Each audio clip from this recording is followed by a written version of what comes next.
Heartily welcome to the assignment presentation for the course Introduction to Management and Economics. I am Sai Pranav and my friend Pratap Vangol will explain about the Nobel laureates in economic sciences and their contributions to the economics.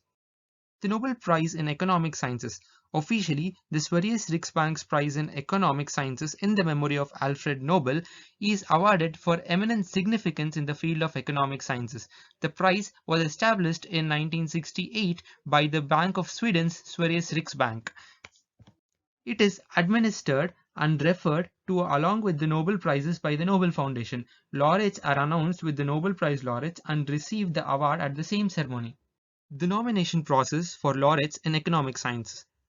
The Royal Swedish Academy of Sciences is responsible for the selection of laureates in economic sciences from among the candidates recommended by the Economic Sciences Prize Committee. The candidates eligible for the prize in economic sciences are those nominated by qualified persons who have received an invitation from the Economic Science Prize Committee to submit their names for consideration. No one can nominate himself or herself. How are laureates in economic sciences selected?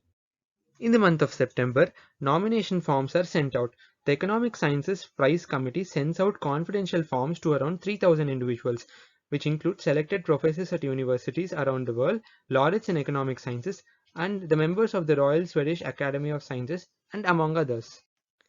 In the month of February, deadline for submission. The completed forms must be reached to the Economic Science Prize Committee no later than January 31st of the following year. The committee screens the nominations and selects the preliminary candidates. About 250 to 350 names are nominated as the same names are often submitted by the several nominators. In the period of March to May, consultation with experts happens. The Economic Sciences Prize Committee sends the names of the preliminary candidates to specially appointed experts for their assessment of the candidates' work. In the duration of June to August, writing of the report occurs. The Economic Science Prize Committee puts together the report with recommendations to be submitted to the Academy. The report is signed by all the members of the committee. In the month of September, committee submits the recommendations. The Economic Sciences Prize Committee submits its report with the recommendations on the final candidates to the members of the Academy. The report is discussed at two meetings of the Economic Science section of the Academy. In the month of October, economic science laureates are chosen. In early October, the Academy of Sciences selects the laureates in the economic sciences through a majority vote. The decision is final without an appeal. The names of the laureates in the economic sciences are then announced. In the month of December, the economic science laureates receive their prize. The Nobel Prize award ceremony takes place on 10th December in Stockholm, where the Nobel Prize receive their Nobel Prize, which consists of the Nobel Medal and the diploma and the document confirming the prize amount. In this presentation, let us discuss three such Nobel laureates who have received the Nobel Prize in Economic Sciences. The first one is Amartya Sen, who have received the Nobel Prize in 1998 for his contribution to the welfare economics. The second one is Abhijit Banerjee, who has received his Nobel Prize in 2019 for developing an experimental approach to alleviating the global poverty. The third person is the John F. Nash, who has received his Nobel Prize in economics in 1994 for the development of the game theory. Amartya Sen. Amartya Sen was born on 3rd November 1933 at Shantiniketan, Bengal Presidency, India. He is an Indian economist who was awarded the 1998 Nobel Prize in Economic Sciences for his contributions to the welfare economics and social choice theory, and for his interest in the problems of society's poorest members. Sen was best known for his work on the causes of famine, which led to the development of practical solutions for preventing or limiting the effects of real and perceived shortages of food. Sen was educated at Presidency College in Calcutta. He went on to study at Trinity College, Cambridge, where he received his BA in 1955. Later, he taught economics at a number of universities in India and England. Welfare economics seeks to evaluate economic policies in terms of their effects on the well-being of the community. Sen, who devoted his career to such issues, was called the conscience of his profession. His influential monograph, Collective Choice and Social Welfare, which addressed the problems such as individual rights, majority rule, and the availability of information about individual conditions, inspired researchers to turn their attention to issues on the basic welfare. Sain devised methods of measuring poverty that yielded useful information for improving the economic conditions for the poor. For instance, his theoretical work on inequality provided an explanation for why there is fewer women than men in some poor countries, in spite of the fact that more women than men are born and infant mortality is higher among males. Sain claimed that this skewed ratio results from the better health treatment and childhood opportunities afforded to boys in those countries. Saint's interest in famine stemmed from the personal experience. As a 9-year-old boy, he witnessed the Bengal famine of 1943, in which 3 million people perished. The staggering loss of the life was unnecessary, Sain later concluded. He believed that there was an adequate food supply in India at that time, but that its distribution was hindered because of the particular groups of people, in this case rural laborers, lost their jobs and therefore their ability to purchase the food.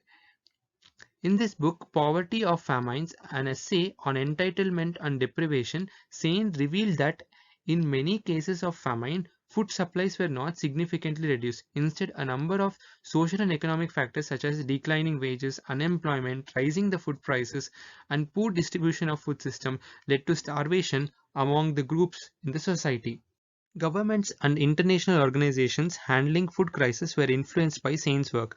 His views encouraged policymakers to pay attention not only on alleviating immediate suffering but also find ways to replace the lost income of the poor, for example, through a public works projects and to maintain stable prices for food. A vigorous defender of politician freedom, Sain believed that famines do not occur in functioning democracies because their leaders must be more responsive to demands of the citizens. In order for the economic growth to be achieved, he argued that social reforms such as improvement in education and public health must precede economic reform. It was during the Saint's time only the self-sufficiency of food grains was achieved. All his contributions led him to take his Nobel Prize in Economics. This is the photograph taken during the magical time where Amartya Sen was awarded the Nobel Prize. The second economic laureate I want to discuss is Abhijit Banerjee. Abhijit Banerjee. His full name is Abhijit Vinayak Banerjee, who was born on 21st February 1961 at Mumbai, India. He is an Indian-born American economist. He was awarded the 2019 Nobel Prize along with his wife Esther Duflo and Michael Kremer. Banerjee studied economics at the University of Calcutta, where he received his BSc in 1981, and next in Jawaharlal Nehru University he completed his MA in 1983, and at Harvard University he received his PhD in 1988. He taught economics at Princeton University and at Harvard University and at Massachusetts Institute of Technology, and also supported significant research. Banerjee and team developed an experimental approach to alleviate the global poverty. Banerjee, Duflo, and Creamer applied their experimental approach in many areas, including education, health and medicine, access to credit, and adoption of new technologies. Building on the results of the field experiments conducted in the mid 1990s by Creamer and his colleagues, which had led shown to that poor learning among the school children in western Kenya was not caused by scarcity of textbook or not even by hunger. Banerjee and Duflo tested the hypothesis that learning could be improved by implementing remedial tutoring and computer-assisted learning programs to address the needs of the weaker students. Working with large student populations in two Indian cities over a 2-year period, they found that such programs had substantial positive effects in the short and mid-term, leading them to conclude a major issue for poor learning in low-income countries was teaching methods were not properly adapted to student needs. In later experimental research in Kenya, Deflo and Creamer determined that decreasing size of classes taught by permanently employed teachers didn't significantly improve the learning, but putting teachers in short-term contracts which were renewed only if the teacher achieves good results did have beneficial effects. They also showed that tracking and incentives to combat teacher absenteeism, a significant problem in low income countries, also positively affected learning. The latter finds was further supported in the studies by Banerjee and Duflo in India. This is the golden moment where Abhijit Banerjee and his wife Esther Duflo received the Nobel Prize in Economics for their contribution to the economics in their Bengali traditional wear. I am Pratap Vangol, and I will be speaking about the next Nobel laureate, John Forbes Nash. John Forbes Nash was an American mathematician who has made fundamental contributions to many fields in mathematics, namely differential geometry, partial differential equations, and the most important field in the context of economics, game theory. A brief history about John Nash. John Nash was a prodigy who graduated from college holding both a BSc and MSc degree in mathematics from Carnegie Mellon University at the age of 19. And post his graduation, he entered and enrolled into Princeton University for his doctorate. During his time at Princeton for his PhD, he presented his dissertation on the topic of non-cooperative games. As part of this PhD thesis, John Nash worked on a concept known as, now termed as Nash equilibrium, for which he received the Nobel Prize in Economics. So, speaking about some of the other contributions of John Nash in the field of economics, apart from the Nash equilibrium, which we will discuss about a little bit later, John Nash has made significant contributions in this arena of economics. One of the most important contributions, apart from Nash equilibrium, was the comprehensive work describing the role of money in society. John Nash was a vocal critic of Keynesian economics, which allowed and supposed that market manipulation was possible in terms of both inflation and debt manipulation to undermine currencies. So, to counter this, Dr. Nash suggested a global industrial consumption price index system which would support the development of more ideal money, one which would not be susceptible to some of the drawbacks which were discussed and presented in Keynesian economics, which was deeply distressing to Dr. Nash. Now let us discuss about Nash equilibrium, one of the most important topics and cornerstones of game theory and economics, for which Dr. Nash received the Nobel Prize in Economics. Now, Nash equilibrium posits that given a set of circumstances and possibilities of actions, a system will evolve to a point known as Nash equilibrium. This Nash equilibrium is not a global minima, but a stable local minima. So, in order to understand what this means, the difference between a stable equilibrium and why Nash equilibrium is one which works in the real world, we would do so based on a simple mental exercise which is known as the prisoner's dilemma. So, for the prisoner's dilemma, in this thought exercise, let us consider two people who are arrested on a certain speculative criminal charges which they are guilty of but is not known to the cops, and each of these criminals are known or as treated as individual entities.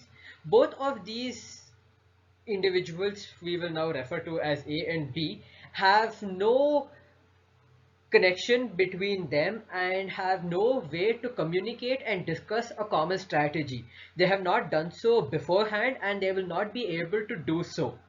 Now, when each of these people are interrogated individually without the presence of the other, and they are given two or three choices. So each of these individuals A and B have the following choices. If a person confesses and the other does not, the person who has confessed faces a reduced sentence or a lenient sentence of say 3 years in prison. Whereas the person who denies these allegations would receive a harsher uncooperative sentence of 15 years in prison. If both of these individuals, A and B, confess to the same crime, then they each face 9 years in prison. And in the event, this is which is not known to them or known to them, if both of them deny these allegations, they each face 5 years in prison. Now, this entire scenario and the options presented to each of these prisoners or criminals A and B can be analyzed in the form as a payoff matrix. Now, I will be writing this payoff matrix for both A and B over here on screen.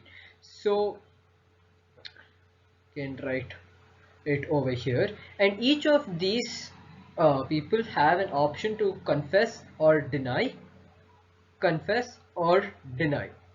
So given these, we can see that each of them have the following options. Let us write confess over here. If both of them confess, both of them face a total, both of them individually face 9 years in prison.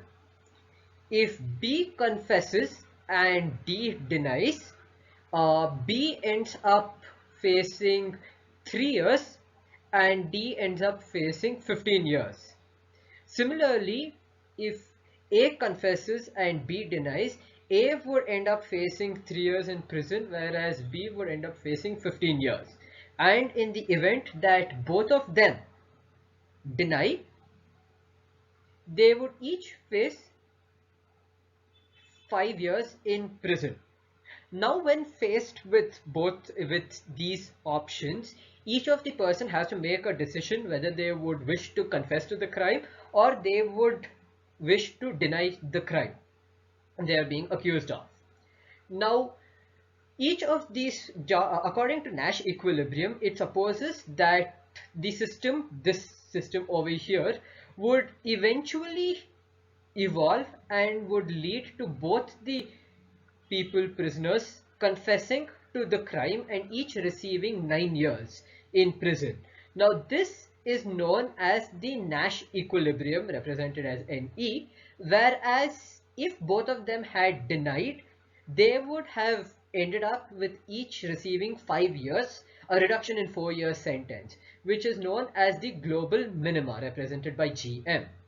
Now, this global minima, according to Nash equilibrium, is supposed to be an unstable state. And this can be understood or can be shown by going through the thought process of both A and B. Now, both A and B individually have an option of either confessing or denying, but their choice would be influenced by what they believe their partner would take. Now, if we assume that B is to confess, now A has two choices. A can either confess or deny. If A confesses, A would receive 9 years in prison. But if A denies, then A would end up receiving 15 years in prison. Therefore, there is no incentive for A to deny these allegations, and he would therefore move to this quadrant over here, which is basically stating that A would accept these charges. Similarly, if we consider that other situation, that B denies these allegations, A has two options. If A confesses, he would receive a sentence of 3 years. If he denies, he would receive a sentence of 5 years. Clearly, he has no incentive and would move towards denying over here, as this is a much better option, a reduced sentence. Clearly, when B also is received and he runs through the same thought process, it can be seen that it would eventually lead, all paths would eventually lead to them rationally choosing this option of both of them confessing to the crime and each of them receiving 9 years in as jail time. So this is basically the essence and crux of Nash equilibrium, and the same situation is applied and employed for both industries in economics context and in terms of industries and their behavior. And due to this contribution in game theory, Dr. Nash has received the Nobel Prize. Thank you for your patient listening. This is the end of the presentation.